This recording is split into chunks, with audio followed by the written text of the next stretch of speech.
Howdy, hi. This is Dear Job Sports NBA picks and predictions for Wednesday, November 19th, 2025. We are looking at the best bets of the day. Let's get into the video. All right, first things first, going to go over previous day's results. Not ideal, as we had two teams who decided not to play the entire fourth quarter, but that's fine. We go 3-4 on the day, bringing our season record to 138 and 116. I'll recap these real quick, then we'll get on to the 4 games and 2 player props for tomorrow. Game 1, Golden State, Orlando. We took the Warriors. We lose, as they lose the game 113 to 121, but we hit the over of 224.5. Warriors 50% from the field, Magic 51% from the field. Simply rebounding diff. Magic 51 rebounds, and they win the turnover battle. Warriors turned it over 18 times. That is not a characteristic of this Warriors team that is common. But today, Curry had 5, Moody had 3, Draymond had 3, Butler had 3. Literally everyone had 3. We then had the under, 224.5 in the Celtics game. This was always an under. Final score, Celtics 113, Brooklyn Nets 99. The Nets decided to score 14 points in the fourth quarter. They were one of 2 teams who scored 14 points in the fourth that I bet on today. But we hit the under, as that one lands at 212. Then, our last winner, we had Cedric Howard, points and rebounds over 19.5. No clue why this line was so short. He finished with 30. 19 points, 11 boards, 7 of 15 from the field. Didn't shoot a single free throw, which is kind of weird, but whatever. He went 5 of 7 from deep. This man was hooping. Just remember, this dude started playing basketball at Division III. D3 basketball. He is now, I'd say, third best option for this Grizzlies team. That's built different. Our losers, we had the Warriors minus 3.5. Too many turnovers. They shot the ball well. I mean, it's 50% from the field, 36% from deep. You can't really ask for anything more on the road. You just lost the rebound and turnover battle and free throw battle. Then we had the Nets plus 10.5. This is the one we got to talk about. The Nets were covering this number the entire game. All of it. They went into the fourth quarter down 4. 4 points. I'm getting 10.5. I'm feeling real good. Real good. The Nets at one point in this game had a 10-point lead. But no, they lose the final quarter 24 to 14. I don't know how you do that. They have 14 turnovers. They actually win the turnover battle by 6. You just can't score 14 points in the fourth. And then the Grizzlies did the same exact thing. Final score, Grizzlies 101, Spurs 111. They score 14 points. They lose the final quarter by 11. They had a 1-point lead going into the fourth. They lose the game by 10. My 5.5 goes out the window. The over really never stood a shot. Halftime score was 47 to 49. Then the teams combined for 77 points in the third quarter. The Grizzlies scoring went 24, 23, 40, 14. How do you do that? How as a team do you do that? So we lose there on the spread and the over. That is how I go 3-4. Let's get on to the games for tomorrow. All right, first game. I know I said I would not be taking the Pacers anytime soon. I lied. I'm going to take them right now. Give me the Pacers minus 102 on the money line. Give me the over 236.5. Hornets starting 5. Ball, James, Knipple, Bridges, Kalkbrenner. Pacers starting 5. Nembhard, Mathurin, Walker, Siakam, Jackson. Injury report. The Hornets. They got McNeely, Miller, Williams, Green all out. Mann listed as questionable. The Pacers, you got Furphy, Jackson, Nesmith, Jones, Toppin, Halliburton, all gone. Hornets coming off of a 2-point road loss to the Raptors. I like them to play absolutely horrible this game. I think they gave everything they had in the tank in that Toronto game. Now you got to travel to Indiana. You still have a bunch of role players missing. They are starting 3 rookies in their starting lineup. Sion James, Con Knipple, Ryan Kalkbrenner. Surely, well, obviously it's not working out. Just look at their record. But you can't start 3 rookies and actually expect to win games. They're going up against a Pacers lineup who gets Benedict Mathurin back, who gets Jackson back down low. Those are 2 pieces they did not have a few games ago. So slowly, this Pacers team is getting healthier. I do not see who is going to guard Mathurin. I don't see who's guarding Siakam. And I don't see who's guarding Nembhard. It's not like LaMelo is playing any defense.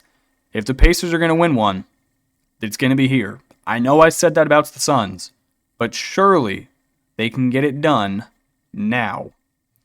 All right, next game. You guys probably knew who I was taking here. Rockets and Cavs. These are 2 of my favorite teams to back. I'm going to take Cleveland plus 100 on the money line. I'm going to take the over 232.5. Rockets starting 5. Thompson, Okogie, KD, Smith, Şengün. Cavs starting 5. Mitchell, Merrill, maybe. Hunter, Mobley, Allen. Injury report. The Rockets, they got Smith as questionable. Then have Eason, Finney-Smith, and Van Fleet all ruled out. The Cavs have Merrill questionable. Then they got Tyson, Garland, and Strus all ruled out. Rockets 9-3 on the year, coming off of a 4-point home overtime win against the Magic. The whole Jabari Smith injury piece is going to be very concerning if you're betting the Rockets.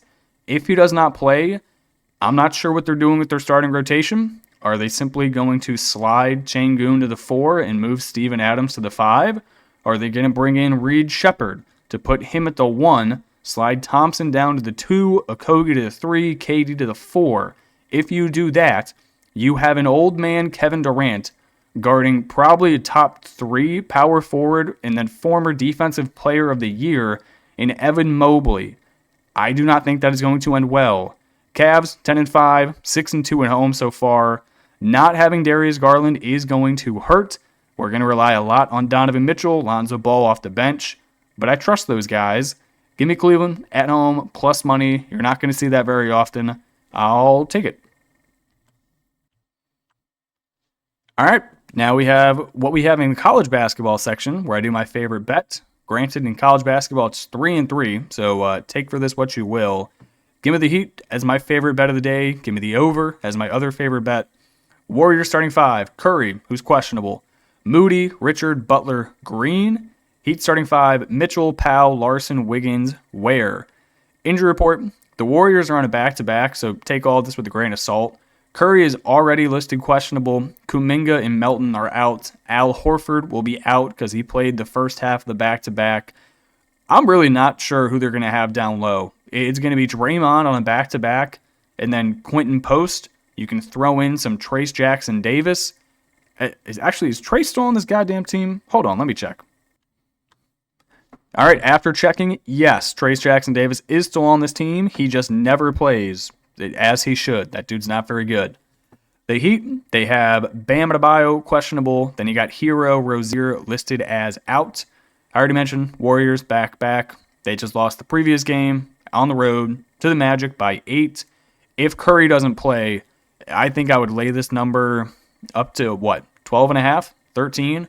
It's literally going to be Butler, Podziemski, Hield versus this entire Heat team. And they're on a back-to-back. No thanks. Heat 8-6 on the year, coming off of a 2-point home win to the Knicks. This is probably one of the 3 last teams you would want to play on a back-to-back. They are simply going to run you out the gym. Normally, I would rock the Heat home unders, but I think Spo's going to tell them, hey, we need to sprint up and down the court every single time because they're going to be tired. The Magic play a physical game. I don't think the Warriors are going to be able to do it 2 nights in a row. Give me the Heat. Give me the over. All right, final game before we get to the player props. Nuggets, minus 13.5. I have no clue why this line isn't 20. Also going to rock the under, 232.5. Nuggets starting 5, Murray, Johnson, Watson, Gordon, and Jokic. Pelicans starting 5, really doesn't matter. Fears, Jones, Murphy, Queen, Missy. The Nuggets, injury report. They got Strother and Braun ruled out. The Pelicans, Poole and Murray both not playing. Then they got Sadiq Bey and Zion listed as questionable. Nuggets are coming off of a very rare 3-point home loss to the Bulls. They don't normally lose home games. They've already played the Pelicans this year. They whooped them by 34, and that was with Zion. Now you have the Nuggets off of a loss on the road with Zion questionable. I don't see who's guarding Joker. I don't see who's guarding Gordon. No one's going to be able to stop Murray. He has a true rookie on him in Fears, who really isn't that good on defense and is severely undersized. No thank you. Pelicans are 2-12. They're horrible at everything. Second last in points per game, fifth last in field goal percentage, dead last in assists per game. I forget the turnovers numbers, but I'm sure they're way up there. This team's horrible. They suck. Every single person they're paying a bunch of money to is actually injured. They're going nowhere. They fired their head coach. No. Next. All right, so we are back to doing 2-player props. I decided to go with the Mitchell 2-step. Give me Davion Mitchell, points and assists, over. Then give me Donovan Mitchell, points, rebounds, and assists, over. Davion, we've bet him 2 games in a row. Both of them have worked. I don't know why they keep making his line so low. Last 2 games, it was set at 17.5 and then 18.5. I'm assuming they're going to keep it around that number. If Curry's not playing, they're not going to have anyone who can guard him. Even if Curry does play, he's semi-injured on a back-to-back. So Davion's just going to fly around him.